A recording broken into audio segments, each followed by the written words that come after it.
കൊണ്ടൊരു ജാം ഉണ്ടാക്കാൻ പോവുകയാണ്. അതിനാവശ്യമായ സാധനം പപ്പായ, പഞ്ചസാര, നാരങ്ങ നീര്. അപ്പോൾ നമുക്ക് ഉണ്ടാക്കി തുടങ്ങാം. ഇപ്പോൾ പപ്പായ ജാമാണ് ഉണ്ടാക്കാൻ പോകുന്നത്. പാത്രം അടുപ്പി വെച്ചിട്ടുണ്ട്.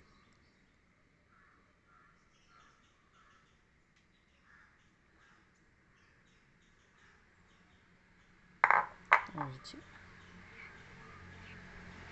നന്നായിട്ട് ഇളക്കണം. അതിൽ പഞ്ചസാര ആഡ് ചെയ്യണം.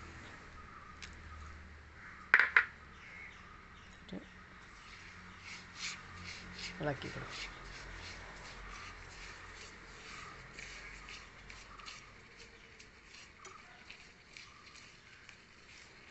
നല്ല മധുരത്തോടു കൂടി നമുക്കുണ്ടാക്കാം. കുട്ടികൾക്ക് കൊടുക്കാനും എല്ലാത്തിനും. ഇല്ല, പെട്ടെന്ന് നമുക്കൊരു കാപ്പി ഉണ്ടാക്കാൻ പറ്റില്ലെങ്കിൽ ബ്രെഡ് കൊണ്ട് ചെയ്യാം.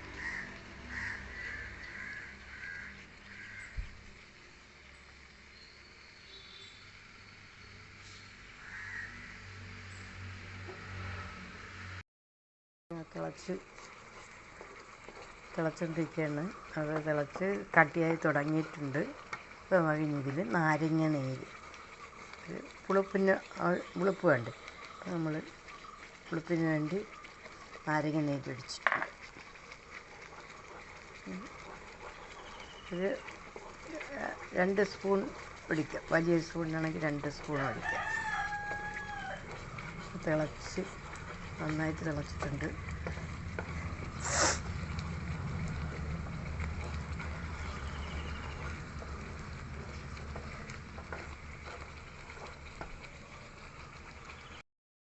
നമ്മളെ ജാം പാകമായിട്ടുണ്ട്.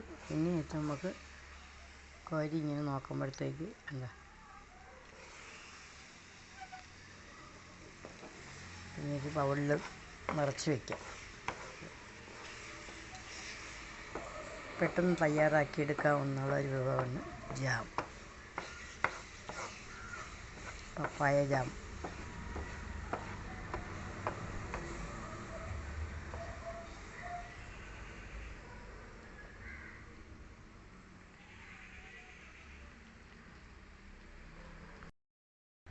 നമ്മുടെ ജാം റെഡി ആയിട്ടുണ്ട്. കളറിൻ്റെ ആവശ്യമില്ല. കാര്യം പപ്പായ നല്ല കളറുള്ള പപ്പായയാണ്. അതുകൊണ്ട് നല്ലൊരു ജാം ഉണ്ടാക്കിയിട്ടുണ്ട്. എല്ലാവരും ട്രൈ ചെയ്യുക. ഇഷ്ടപ്പെട്ടാൽ ലൈക്ക് അടിക്കണം, ഷെയർ ചെയ്യുക. എന്തെങ്കിലും അഭിപ്രായം ഉണ്ടെങ്കിൽ അയയ്ക്കുക. ശരി, ഓക്കെ.